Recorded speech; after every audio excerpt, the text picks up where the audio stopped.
You are listening to the Screen to Screen Selling Talk Show hosted by Doug DeVitri, your source to increasing sales, productivity, and the customer experience. In each show, we will sit down with world-class thought leaders to discuss latest trends, innovative concepts, and ideas to keep you ahead of the curve using the latest technology. Welcome back, everyone. Today to the show, we have a very special guest. Colleen Francis with Engage Selling knows what it takes to create nonstop boom sales cycles. Welcome, Colleen, to the show. Hey, I'm so glad to be here. Thanks for having me, Doug. You know, Colleen, taking a look at your book, Nonstop Sales Boom, a question I had in a recent audience that worked in a seasonal sales cycle, you know, in some of these vacation markets and rentals. You know, how do you, and even companies that are struggling with, you know, generating a lot of revenue in certain times of the year, and then they kind of go off and wait till their customers come back. How can companies avoid some of those cycles and really create a straight line growth for revenue? Sure. I mean, and there are some businesses that are truly seasonal. Like if you work for a ski hill and you guys shut down in the summer, then there's not a lot of opportunity to produce revenue, but there still is an opportunity to grow sales. In fact, I had a client call me. They were in one of the big ski hills in Vermont, and they started their selling cycles for selling out hotels and conference space all summer, even though the resort itself was closed and they didn't have anything like, you know, mountain biking or tubing or whatever you can do in the summer, but they still were selling packages all summer long and getting people lined up, getting committed. You might not be able to recognize the revenue, but you can at least start to measure whether or not your revenue is going to grow in those other seasons. So I think you have to really look at it and figure out, how do you make sure that you stay in touch with your clients, even if you can't transact the sale in those seasons, so that you're setting the stage for a highly successful season when you do open up your business. Yeah, so what you're saying is that based off of when a customer typically will buy, or maybe even the adoption rate or consume the product, is to really figure out how can we sell them onto it early so that revenue is a little bit more even throughout the course of a year. Exactly. So, you know, I live in Canada, right? It snows a lot up here. It's really icy. One of our clients is an industrial supply reseller. So they sell everything to a restaurant, from, you know, the stuff to clean their bathrooms, to the takeaway carry out food containers, placemats, and they sell like a de-icer, the salt that goes on the front of the restaurant so people don't kill themselves when they walk in. And what they started doing, what we said to them is, look, it's a competitive product, it's a commodity, but you want to sell it because there's good margin. So we never know in Ottawa if we're going to have snow by Halloween or not. And no one wants to be caught unaware without de-icer. So I said, let's start selling it in August and September. Use the fact you're selling de-icer in the summer as an advantage. Get in front of the competition. And they would go in and say, yeah, I know it's August, but last year we had an early snow, or last year we ran out of this product. You don't want to be caught, lawsuits, this, that. And people started stocking up in August, September, and October just in case. And not only did their sales increase, but they shut out the competition. So in fact, they grew their sales on that particular product because competition had no chance to get in the door because they were already locked up. That's very interesting. I know. De-icer. You know, one of the things I liked about your book was a sales leader classification model that breaks down different types of customers into different categories. Can you tell us what those categories are, and those frontline reps or those managers who are in charge of those frontline reps, how to better position them so that they can be in front of maybe better types of customers?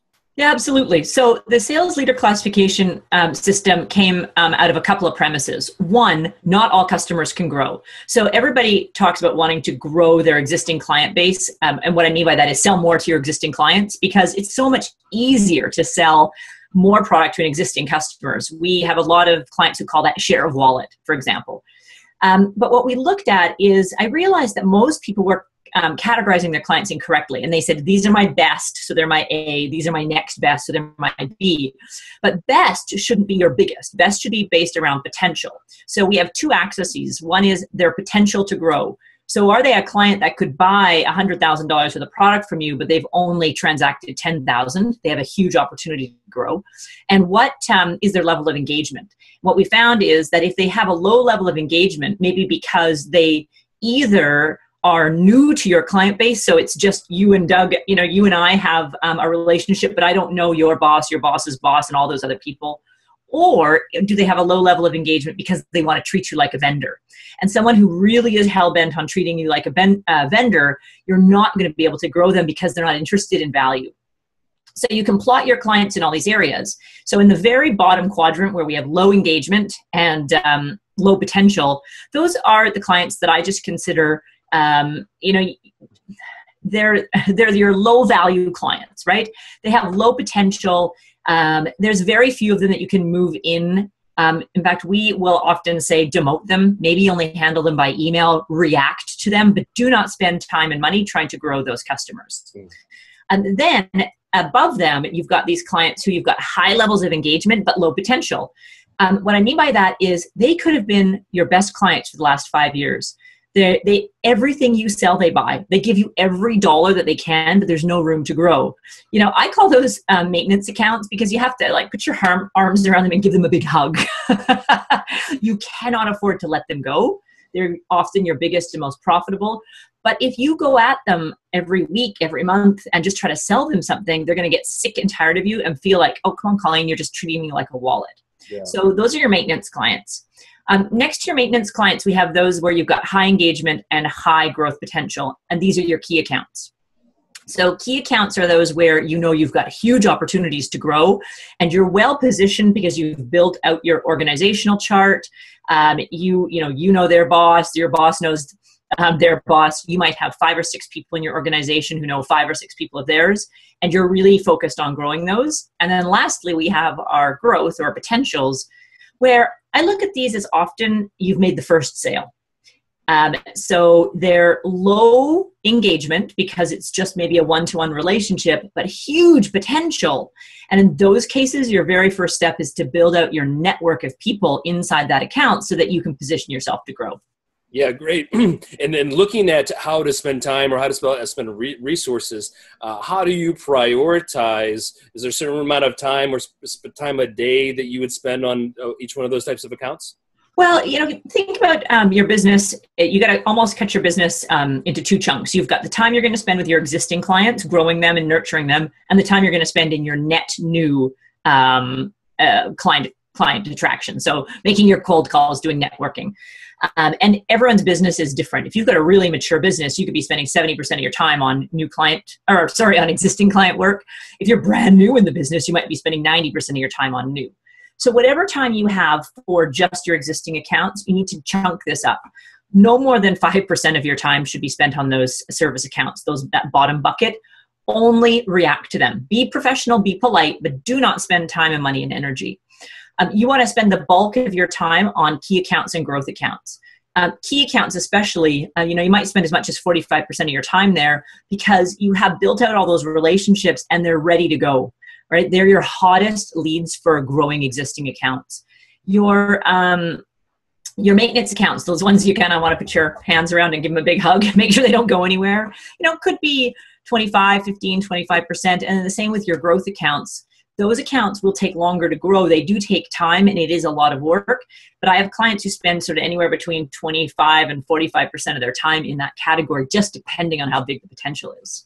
Yeah, interesting. So looking at it from more strategic perspective, and even using some of the technology we have, is that how can, let's say, the front line be a little bit more intentional about either identifying or converting with some of the technology that's available today? Well, there's a lot of things. So, for example, I'm a huge fan of live chat or live person, those kinds of things. Great way to handle some of those service accounts because you can be multitasking, right? You can be handling a live chat while you're also crafting an email to an important client.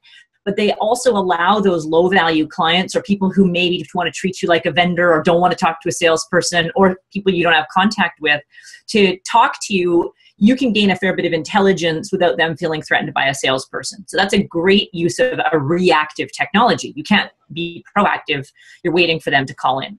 So I highly encourage people to use that live chat in all areas, whether you're a B2B or a B2C customer. Great. On the growth accounts, so again, these are people, low engagement, but high potential. You really need to be old-fashioned and pick up the phone. It is a technology, but you have to develop relationships. So pick up the phone, make appointments, go meet people, build out org charts. But I would really encourage the use of more, let's call them traditional technologies there, because you're still in the nurturing and trying to build out relationships. So you want to be on the phone and meeting face-to-face as often as possible. On those maintenance accounts, again, the ones where you're really in protection mode, you should be using as much technology as possible to complement your face-to-face visits. Because my belief is you have to be in front of them a lot. The more they see you, the more they talk to you, the more they have interaction with you, the less likely they are to go to the competition. But you can't be in their office every week or on the phone every week, or you're stalking them. So if you mix up the media types and the technology, you can reach out to them more often. For example, depending again on the client set, we have people who use any kind of instant messenger or text message, Skype. We do video messages. We make sure that maybe the company is creating videos, white papers, or some kind of technology, SharePoint, PowerPoint slides that can be sent out to deliver high value messaging. Yeah. You could even with those clients use a technology like this to interview them and showcase their success, and then use it to promote their success. Engage with them in testimonial or recommendations. So could you do a panel discussion, videotape it, or a Skype discussion or a Zoom discussion like this? And then on the key accounts, again, you're going to be using as much technology as you can to stay in front of them very often. So we have clients who are using all sorts of technology on their iPads for showing videos. They're using surveys. They're creating benchmarking studies. They're using technology to do presentations because, again, you want to be in front of those clients an awful lot. So what I like what you said is it's not just one technology, but it's multiple, especially with some of those important accounts that have potential for more growth. Absolutely. So if you think about it like this in sales, when you increase the media types, you increase the cadence in which you can stay in front of the customer. And in a crowded marketplace where your customers are being bombarded by the competition, staying top of mind is critical. So the more types of media you use, and if you think of each one of these, if we just, the telephone is a media, email is a media, text is a media, video is a media, social media is a media. If you keep using more and more of those, you're in front of the customer more often, you stay in that top of mind position. Yeah, great. And what would you say with the adoption of new technology, because there's so many options. Yeah. And, a new rep that gets a hold of some of these tools thinks, great, here's all these new things that I can do. What would you suggest to a sales manager who's trying to wrap their head around how to use technology to prevent them from making mistakes that having, say, uncomfortable conversations or just flat out, dropping the ball? Well, there's a couple of things. I think one, you have to know your market, right? So some markets are going to be more amenable to certain technologies. So make sure you know where your clients are at. So as one of my customers says, my clients aren't on Facebook. Why should I use Facebook? So if your clients aren't on Facebook, don't use Facebook. I mean, that would be a huge waste of your time. So make sure you know where your clients are and what they're interested in, first of all. Also, make sure you know what the company will support.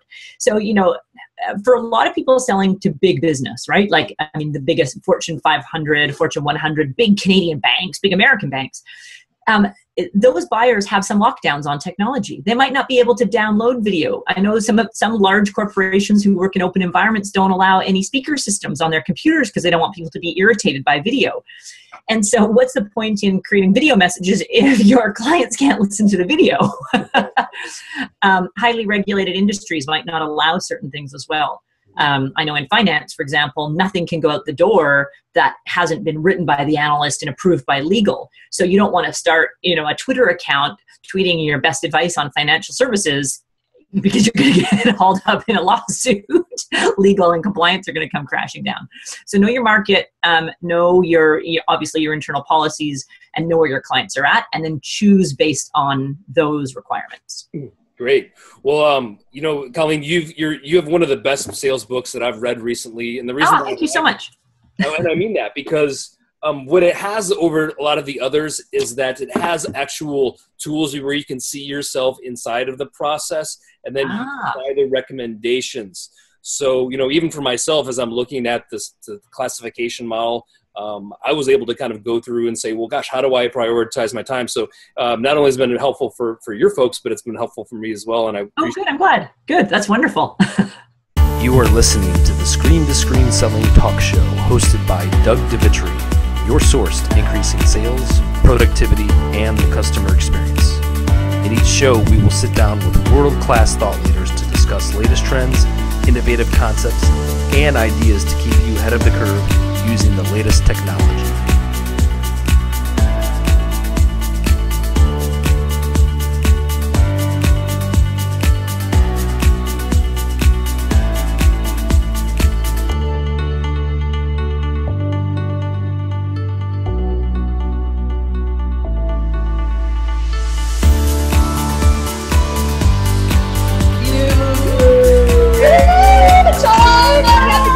That's another reason to join early.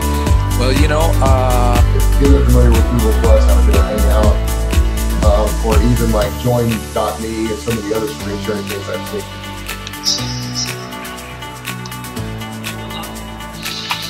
Oh, congratulations!